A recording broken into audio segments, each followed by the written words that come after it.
तो हरियाणा में कांग्रेस के संगठनात्मक सर्जन अभियान पर कृषि मंत्री श्याम सिंह राणा ने भी चुटकी ली और कहा कि कांग्रेस पार्टी कार्यकर्ताओं से नहीं परिवारवाद से चलती है। राणा ने अभय चौटाला के एक दिन के सीएम वाले बयान पर भी कहा कि कांग्रेस और इनेलो दोनों ही लंबे समय तक सत्ता में रहे और उनके शासनकाल का रिकॉर्ड सबके सामने है। 11 साल पहले कांग्रेस का राज था। हर रोज अखबारों में घोटाले छपते थे और 200 घोटालों की लिस्ट भी छपती थी, लेकिन 11 साल में हमारे यहाँ केंद्र में किसी मंत्री पे कोई घोटाले का आरोप नहीं है। तो ये बहुत बड़ी बात है। और जितने 11 साल में काम हुए, माननीय भारतीय जनता पार्टी के प्रधानमंत्री नरेंद्र मोदी जी के काल में, सड़कों का हाल देख लो आप। 11 साल पहले आप चंडीगढ़ जाने में कितना टाइम लगता था, आप बता दो। 5-6 घंटे। अब कितना लगता है? 2 घंटे। तो ये तो आप ही कह रहे हो, ये 11 साल के अंदर ही तो हुआ। और किसान के खाते में पैसे मोदी जी ने डलवा दिए। पहले किसके खाते में होता बताओ? आड़ती के खाते में आए।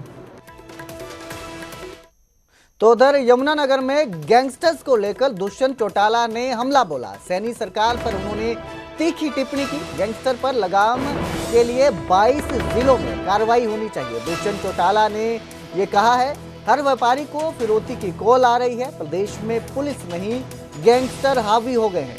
तो दुष्यंत चौटाला का ये बयान सामने आया है। सैनी सरकार पर उन्होंने तीखी टिप्पणी की है। उन्होंने कहा कि सैनी सरकार ने पुलिस को गलत छूट दी है।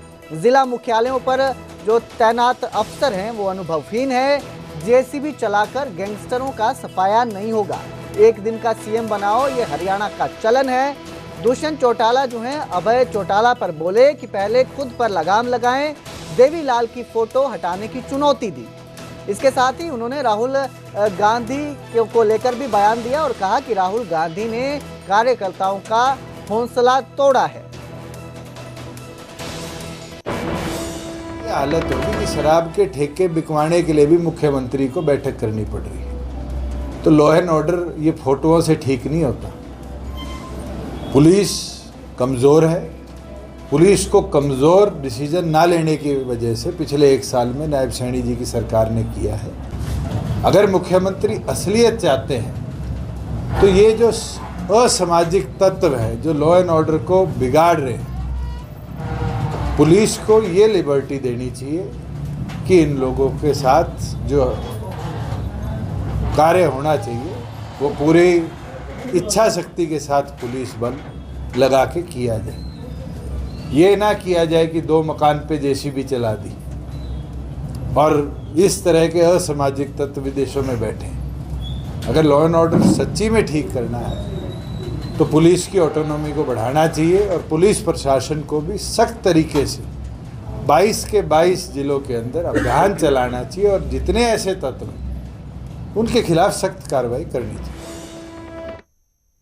तो वहीं आज हरियाणा कांग्रेस की अहम बैठक है। हरियाणा कांग्रेस के ऑब्जर्वर के साथ लीडरशिप की बैठक होगी, जिसमें राहुल गांधी, खड़गे और केसी वेणुगोपाल मौजूद रहेंगे। हरियाणा एआईसीसी के सभी ऑब्जर्वर इस बैठक में मौजूद रहेंगे। हरियाणा संगठन को लेकर राहुल गांधी फीडबैक लेंगे। दरअसल पार्टी में गुटबाजी और अनुशासनहीनता को लेकर फीडबैक लिया जाएगा। जिला अध्यक्षों की चयन प्रक्रिया को लेकर भी चर्चा होगी।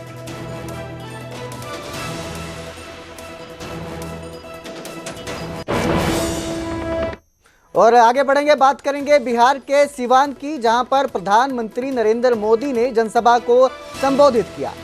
उन्होंने जंगल राज वालों ने बिहार का विकास रोका। ये संबोधन के दौरान प्रधानमंत्री मोदी ने कहा है, साथ ही कहा कि बिहार मेड इन इंडिया का सेंटर बनेगा। इसके साथ उन्होंने जो लालू परिवार है उस पर भी तंज कसा और कहा कि पंजे लालटेन वाले परिवार के साथ हैं, परिवार का विकास है। इसके साथ ही उन्होंने कहा कि गरीबी हटाने का सपना दिखाने वाले करोड़पति बन गए। बता दें, बिहार दौरे के दौरान प्रधानमंत्री नरेंद्र मोदी ने सिवान के जसौली में जनसभा को संबोधित किया। पीएम मोदी ने अपने संबोधन के दौरान कई बार जंगल राज शब्द का प्रयोग और कांग्रेस और आरजेडी पर जमकर हमला बोला। पीएम मोदी ने नौजवानों को जंगल राज की याद दिलाई। देश में सबको आगे बढ़ने के अवसर मिले, किसी के साथ भी भेदभाव न हो, ये हमारे संविधान की भावना है। हम भी इसी भाव से कहते हैं, सबका साथ, सबका विकास। लेकिन लालटेन और पंजे वाले कहते हैं, परिवार का साथ, परिवार का विकास। हम कहते हैं, सबका साथ, सबका विकास। वो कहते हैं, परिवार का साथ, परिवार का विकास। इनकी राजनीति का कुल जमा निचोड़ यही है, अपने अपने परिवारों के हित के लिए ये देश के, बिहार के करोड़ों परिवारों का अहित करने से भी नहीं चूकते हैं। खुद बाबा साहब आंबेडकर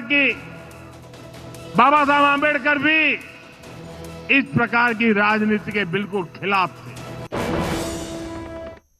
तो वहीं 21 जून को कुरुक्षेत्र में होने वाले राज्य स्तरीय अंतर्राष्ट्रीय योग दिवस को लेकर तैयारियां पूरी हो चुकी है। कार्यक्रम में हरियाणा के मुख्यमंत्री नायब सिंह सैनी मुख्य अतिथि के रूप में शामिल होंगे। उनके साथ योग गुरु बाबा रामदेव भी मौजूद रहेंगे। अनुमान है कि 1 लाख से ज्यादा लोग इस आयोजन में पहुंचेंगे।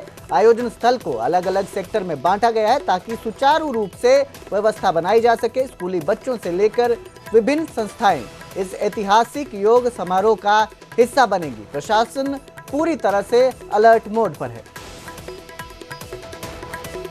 21 जून वर्ल्ड योग डे यानी कि गवाह बनने जा रही है वो धरती, धर्म क्षेत्र कुरुक्षेत्र, जहां पर अंतर्राष्ट्रीय स्तर पर लोग आएंगे और योग करेंगे। यानी सामने देख सकते हैं यहाँ पर हरियाणा प्रदेश के मुख्यमंत्री नायब सैनी और योग गुरु स्वामी रामदेव वो इस मंच पर मौजूद होंगे और लाखों लोग ब्रह्म सरोवर की चारों परिधि में, यानी कि जो 3.5 किलोमीटर का ये एरिया है, यहाँ पर योग साधक मौजूद होंगे। और जो बात की जाए जो पैदल चलने का सबवे है, यहाँ पर भी तमाम लाखों लोग बैठेंगे, योग करेंगे। और मुख्यमंत्री नायब सैनी के साथ सांसद नवीन जिंदल यहाँ पर मौजूद होंगे। और ये सामने जो पुरुषोत्तमपुरा बाग है, बिल्कुल सामने, यहाँ पर भी तमाम योग साधक मौजूद रहेंगे। कहीं ना कहीं योग को लेकर एक अलग से लेकर लोगों में अलग जगाई गई है। और बात की जाए सुरक्षा व्यवस्था की, तो कल से यहाँ पर आने वाले तमाम रास्तों को बंद किया गया है, ऐसी एडवाइजरी भी जारी की गई है। वो चप्पे चप्पे पर पुलिस बल की तैनाती की गई है और यहाँ पर योग को लेकर 100 सेक्टरों में इसको बांटा गया है। तो कहीं ना कहीं बात की जाए, स्कूली बच्चों से लेकर नौजवान, युवा, हर वर्ग में काफ़ी रुचि दिखाई दे रही है। और खुद मुख्यमंत्री नायब सैनी यहाँ पर बैठकर योग करेंगे और बच्चे बैठे होंगे, युवा बैठे होंगे, महिलाएं होंगी, पुरुष होंगी और खुद मुख्यमंत्री नायब सैनी उनके बीच में बैठकर योग करेंगे। अंतर्राष्ट्रीय स्तर पर अंतर्राष्ट्रीय गीता महोत्सव यहाँ पर मनाया जाता है। उसी धरा को चुना गया है जिस धरा पर अंतर्राष्ट्रीय गीता महोत्सव मनाया जाता है। और राज्य स्तरीय योग डे मनाया जाएगा जिसमें लाखों लोग जुड़ेंगे और खुद देश के प्रधानमंत्री ऑनलाइन योग करते हुए भी दिखाई देंगे और अपना संबोधन भी देंगे। तो कहीं ना कहीं बात की जाए, 100 अलग अलग सेक्टर बनाए गए हैं। एक सेक्टर की बात की जाए तो 1000 लोग बैठेंगे, योग करेंगे और अलग अलग ऐसे 100 सेक्टर बनाए गए हैं। तो अंतर्राष्ट्रीय योग दिवस की तैयारियों को लेकर पानीपत में स्कूली बच्चों ने मैराथन निकालकर लोगों को योग के प्रति जागरूक किया।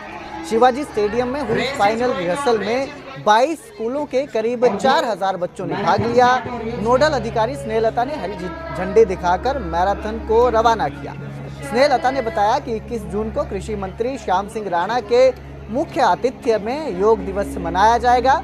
वहीं जिला शिक्षा अधिकारी राकेश बुरा ने कहा कि स्कूली बच्चे समाज को योग के फायदों से अवगत करवा रहे हैं। मैराथन के विजेताओं को कल सम्मानित भी किया जाएगा। आज योगा डे के दिवस में आज रिहर्सल का प्रोग्राम हुआ आयुष डिपार्टमेंट की तरफ से और बच्चों ने और सब ने बहुत योगा के उपलक्ष्य में बहुत जोश शोर से अपना योग किया और योग मुक्त होने के लिए सबके को जागृत किया। और इसके संबंध में कल फाइनल प्रोग्राम होगा जिसमें माननीय मंत्री जी यहाँ पे आएंगे और ये जिला स्तर पर होगा प्रोग्राम। और सुबह 5 बजे बच्चों को बुलाया हुआ, 6 बजे से ये 8 के लिए प्रोग्राम होने जा रही है।